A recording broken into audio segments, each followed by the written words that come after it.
నమస్తే, welcome to our channel. నేను ప్రియా కాశీక్. పూణేలో అతి దారుణంగా రేప్ జరిగింది. గతంలో కూడా విన్నాం మనం, ఢిల్లీలో ఒక ఇన్సిడెంట్. అది మర్చిపోయేలోపే మరో ఘటన. అయితే బస్ స్టాండ్లలో ఒంటరిగా ఉన్న మహిళలు, ఆడపిల్లలే వీడి టార్గెట్. విస్తుపోయే నిజాలు ఎన్నో తెలుసా? ఇదే విషయంగా డిస్కస్ చేద్దాం. ప్రస్తుతం మనతో పాటు హైకోర్టు అడ్వకేట్ నరేష్ సుంకర్ గారు ఉన్నారు. హలో సార్, నమస్తే. నమస్తే అండి. సో ఇప్పుడు ఈ ఇన్సిడెంట్ని ఎలా చూడాలంటున్నారు? అలాగే బస్సులోకి ట్రాప్ చేసి మరీ అతను అక్క అక్క అని పిలుస్తూ ఆ అమ్మాయిని బస్సులోకి తీసుకువెళ్ళి రేప్ చేయడం జరిగింది. సో దీన్ని ఎలా చూడాలంటారు? అండ్ ఆ విస్తుపోయే నిజాలు ఏంటి? ఇన్సిడెంట్ని అన్ని ఇన్సిడెంట్ లాగానే చూడాలండి. సరికొత్తగా చూడడానికి ఏం లేదు ఇక్కడ. అంటే వేరే ఒక వింత కోణము, సరికొత్త ఆవిష్కరణ ఏమీ లేదు. 37 సంవత్సరాల గాడే అనే ఒక వ్యక్తి ఆల్రెడీ హ్యావింగ్ క్రిమినల్ రికార్డ్. అతని మీద ఒక 6 క్రిమినల్ కేసులు రిజిస్టర్ అయ్యి ఉన్నాయి. ఆడవాళ్ళకి సంబంధించి, నగలు దోపిడీకి సంబంధించి, ఆడవాళ్ళతో మిస్బిహేవియర్కి సంబంధించి అతనికి ఆల్రెడీ క్రిమినల్ హిస్టరీ ఉంది, రికార్డు కూడా ఉంది. ఎర్లీ అవర్స్ 5:30 టైంలో ఏమని అక్కని పిలుస్తా ఒక రాంగ్ గైడెన్స్ ఇచ్చి ఆమె నేను రాను అని చెప్పినా కూడా నేను డెస్టినేషన్కి తీసుకుని వెళ్తాను అని చెప్పని బలవంతంగా ఎక్కించుకుని రేప్ అనేది చేయడం జరిగింది. అయితే ఇటువంటి ఇన్సిడెంట్లన్నీ జరిగిన తర్వాత పోలీసులు కూడా అతన్ని పట్టుకోవడానికి పక్కనున్న చెరుకు తోటల్లో అతను దాక్కున్నాడేమో డ్రోన్స్ తెప్పించడం జరిగింది, స్నిఫర్ డాగ్స్ని తెప్పించడం జరిగింది. అదేవిధంగా ఎక్స్ట్రీమ్ లెవెల్ సర్చ్ ఆపరేషన్ చేసి అతన్ని పట్టుకోవడం కూడా జరిగింది. 8 బృందాలు పార్టిసిపేట్ చేశారు అని అంటే కనుక చాలా సీరియస్గా తీసుకున్నారని అనుకోవాలి. ఇష్యూ అంటే మీడియాకి వచ్చింది కాబట్టి చాలా సీరియస్గా తీసుకున్నారు. దట్టు ఈ విషయం మీద ఫార్మర్ సుప్రీంకోర్టు చీఫ్ జస్టిస్ వారు కూడా స్పందించడం జరిగింది. సో దాని గురించి ఎప్పుడైనా కూడా మన సమాజంలో, మన దేశంలో ఇటువంటి రేపులు కానీ, ఇటువంటి హత్యలు కానీ ఆడవాళ్ళ మీద యాజ్ వెల్ చిన్నపిల్లల మీద ప్రతిరోజు కూడా కొన్ని వేల సంఖ్యలో జరుగుతూనే ఉన్నాయి. కానీ ఆ వేల సంఖ్యలో జరిగే వాటిని ఎవరూ పట్టించుకోరు. ఏదైతే కనుక మీడియా హైలైట్ చేస్తుందో ఆ యొక్క సంఘటన దాని మీద మాత్రమే ఫోకస్ ఉంటుంది. అది పోలీస్ వాళ్ళు కానీ, పొలిటీషియన్స్ కానీ, or other any prominent persons. So మిగిలిన దగ్గరికి వెళ్ళదు వాళ్ళ యొక్క కోణం. సో ఈ కేసు కూడా అటువంటిది. అంటే ఢిల్లీలో ఇటువంటి రేప్ సంఘటన ఒకటి జరిగింది, సేమ్ బస్సులోనే ఇక్కడ కూడా జరిగింది. అది మొత్తం దేశం మొత్తం కూడా మనందరికి తెలుసు ఏ విధంగా ప్రతి ఒక్కరు మాట్లాడుకున్నారు. ఎగ్జాక్ట్లీ. అంటే అంతకుముందు జరిగినవి అది వెలుగులోకి వచ్చింది ఫస్ట్ టైం. అదే విధంగా ఇక్కడ కూడా జరిగింది. అంటే అక్కడ జరిగింది, అవి ఇంకా ఆగట్లేదు, ఇంకా జరుగుతూనే ఉన్నాయి అనే ఒక కోణంతో మీడియా ముందుకు తీసుకొచ్చింది. కాబట్టి ఈ రోజు మనం ఇక్కడ కూర్చొని మాట్లాడుతున్నాం ఆ ఇన్సిడెంట్ మీద.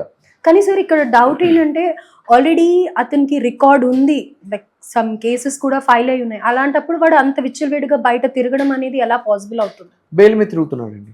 ఓకే, బెయిల్ మీద తిరుగుతున్నాడు. అంటే మన యొక్క డెమోక్రసీలో, మన యొక్క ఇండియన్ కాన్స్టిట్యూషన్లో ఏదైనా సరే ఒక నేరం జరిగినప్పుడు ఆ నేరానికి సంబంధించి పోలీసులు అరెస్ట్ చేయగానే వెంటనే ట్రయల్ జరగదు, వెంటనే అతనికి శిక్ష విధించారు. సో దానికి ప్రొసీజర్ ఉంటుంది. కాబట్టి అతను ఒక సర్టైన్ పీరియడ్ అనేది అండర్ ట్రయల్ కింద లోపల ఉండి దాని తర్వాత బెయిల్ మీద బయటకు వస్తాడు. బయటకు వచ్చిన తర్వాత ఇటువంటి నేరాలు చేయడానికి పార్టిసిపేట్ చేస్తూ ఉంటారు. ఇటువంటి నేరాల్లో అందు గురించి ఏం చేస్తూ ఉంటారు అని అంటే కనుక ఇటువంటి ఫ్రీక్వెంట్ సమాజానికి వ్యతిరేకంగా ప్రజల యొక్క శాంతి భద్రతలకు విఘాతం కలిగించే విధంగా క్రైమ్ చేసి ఇటువంటి వ్యక్తుల మీద పీడీ యాక్ట్స్ అనేవి, అదేవిధంగా హిస్టరీ షీట్లు అని చెప్పి, రౌడీ షీట్లు అని చెప్పని ఈ విధంగా ఓపెన్ చేస్తూ ఉంటారు. సో దాని అర్థం ఏంటి అని అంటే కనుక వాళ్ళని ఎప్పటికప్పుడు మానిటర్లు పీడీ యాక్ట్ అనేది చేస్తే 1 year వరకు కూడా బెయిల్ అనేది ఉండదు, శాశ్వతంగా జైల్లోనే ఉండాల్సిన పరిస్థితి ఉంటుంది 1 year వరకు.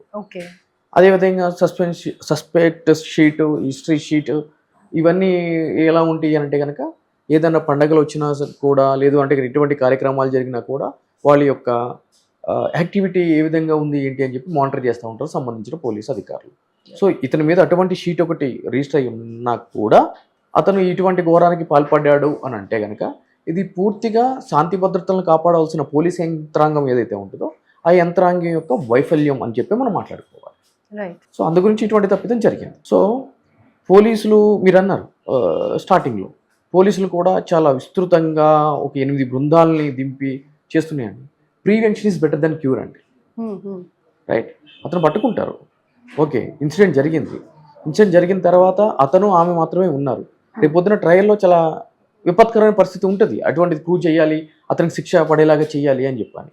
దట్టు ఇటువంటి ఇన్సిడెంట్లు జరిగినప్పుడు తక్షణం బయట సమాజానికి చేరవేసే మీడియా ఈ కేసు కంప్లీట్ అయ్యి సంబంధించిన వ్యక్తులకి జీవితకాల శిక్షనో మరణ శిక్షనో పడి ఆ ఉరికమ్మ ఎక్కేంత వరకు కూడా ఫాలో అప్ ఉండదు. మళ్ళీ కొత్త ఇన్సిడెంట్ వస్తుంది కదా, అవును. Yeah. మనకు కొత్తది కావాలి, ఎప్పుడు కూడా కొత్తది కావాలి, పాతది అయిపోతుంది కినారియో.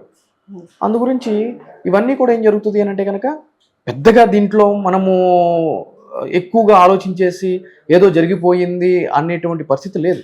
అంటే ఏ విధంగా అయితే కనుక This దేశంలో is like జరుగుతున్నాయి same earlier cases. ఎగ్జాక్ట్లీ అంతే, Right. చాలా సింపుల్ గా. సో ఆ బస్ లో కూడా ఎన్నో ఈ రేప్ జరిగే ముందు కూడా నిందితుడికి సంబంధించినవి లైక్ ఇంతకు ముందు అమ్మాయిలను కూడా రేప్ చేసిన సంఘటనలు అవి ఎన్నో కనిపిస్తున్నాయని చెప్పేసి డ్రెస్సెస్ అని కానీ లేకపోతే కండోమ్స్ అని కానీ ఇలాంటివి చాలా ఉన్నాయి అని చెప్పేసి అని అంటూ ఉన్నారు. అంటే ఆ పర్టికులర్ బస్ ఎప్పుడు మూవ్ చేయకపోవడమా లేకపోతే అది ఎప్పుడు అబ్జర్వ్ చేయలేదా, ఎందుకని అది అట్లా నెగ్లెక్ట్ అయ్యింది, ఎప్పుడు అబ్జర్వ్ చేయకుండా ఇప్పుడే వెలుగులోకి వచ్చింది అని అంటున్నారు కదా.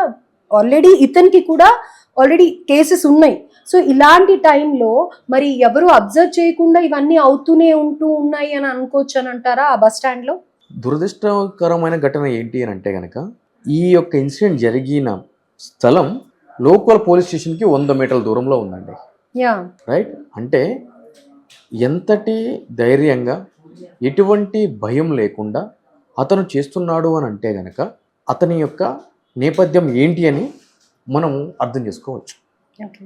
సో ఇతను ఈ ఇన్సిడెంట్ జరిగిన తర్వాత పోలీస్ వాళ్ళు మిగిలిన వ్యక్తులు ఏమంటున్నారు అని అంటే కనుక ఇతనికి ఇటువంటి నేపథ్యం ఉంది, ఇంకా ఎంతమందిని ఈ విధంగా లైంగిక దాడి చేశాడు అని చెప్పి మేము ఎంక్వైరీ చేస్తున్నాము, దానికి సంబంధించి విచారణ కూడా జరుగుతుంది అని చెప్పి చెప్తున్నారు. సో జరిగిపోయిన తర్వాత స్పందించడం అనేది కాదు మనకు కావాల్సింది నేటి సమాజానికి. ఆడపిల్లలకి భద్రత కావాలి అని అంటే గాంధీ గారు ఏమన్నారు, అర్ధరాత్రి మహిళ నడి రోడ్డు మీద తిరిగినప్పుడు మాత్రమే స్వతంత్రం వచ్చినట్లుగా భావించాలి అని చెప్పి అని అన్నారు. అంటే ఆయన మాటల యొక్క ఆంతర్యం ఏంటి, అటువంటి రక్షణ కల్పించే సమాజం ప్రభుత్వం ఏర్పడాలి అనేది దాని యొక్క ఉద్దేశం. అర్ధరాత్రి తీసి పక్కన పెట్టేయండి, ఎర్లీ మార్నింగ్ 5:30కి దిక్కులేదు కదా ఇక్కడ. యా ఇంక ఎటువంటి సమాజాన్ని కోరుకుంటున్నాం మనం? ఏ ప్రభుత్వాలు చేస్తున్న పనితీరు ఏ విధంగా ఉంది? రైట్. సో ఓవరాల్గా ఇది గవర్నమెంట్ కానీ పోలీస్ సెక్టర్ వైఫల్యం అని అనుకోవాలి అని అంటారు. బికాజ్ ఆల్రెడీ ఎర్లియర్ హిస్టరీ ఉంది కాబట్టి ఇతనికి దోపిడీ కానీ లేకపోతే నేరాల గురించి ఉంది కాబట్టి ఆల్మోస్ట్ ఇది పోలీసుల మిస్ఫైర్ అయిందని చెప్పుకోవాలి అని అనొచ్చు. రైట్, పోలీసుల యొక్క వైఫల్యం, రైట్, ప్రభుత్వం యొక్క వైఫల్యం పూర్తిగా రైట్, ఇది అంతకు మించి వేరేది కానే కాదు. రైట్. ఇప్పుడు ఏ శిక్ష పడుతుండొచ్చు అతనికి? ఇప్పుడు యాజ్ యూజువల్గా రేప్ బిఎన్ఎస్లో 64, అదేవిధంగా క్రిమినల్ ఇంటిమిడేషన్ బిఎన్ఎస్లో 351 ప్రకారం కేసు రిజిస్టర్ చేశారు. ఓకే. ఈ సెక్షన్స్లో కేసు యొక్క తీవ్రతను బట్టి మరణశిక్ష విధించే అవకాశం ఉంది, జీవితకాల శిక్ష విధించే అవకాశం ఉంది, 10 సంవత్సరాల శిక్ష విధించే అవకాశం ఉంది. సో ఈ కేసు జరిగిన విధానాన్ని బేస్ చేసుకుని ఇది rarest of the rare case కింద ఏమైనా పరిగణించాలా లేదా, ఆ విక్టిమ్ యొక్క బాధితురాలి పరిస్థితి ఏ విధంగా ఉంది, ఇప్పుడు ఆమె యొక్క ఆరోగ్యం నిలకడగా ఉందా లేదా, లేదంటే ప్రాణాపాయంలో ఉందా లేదా, ఇవన్నీ కూడా కన్సిడరేషన్స్ ఇప్పుడు జరగదండి. రేపు ట్రయల్ జరిగిన తర్వాత ఆ అంశాలన్నీ కూడా తెర మీదకి రావడం జరుగుతుంది. Right sir, thank you sir.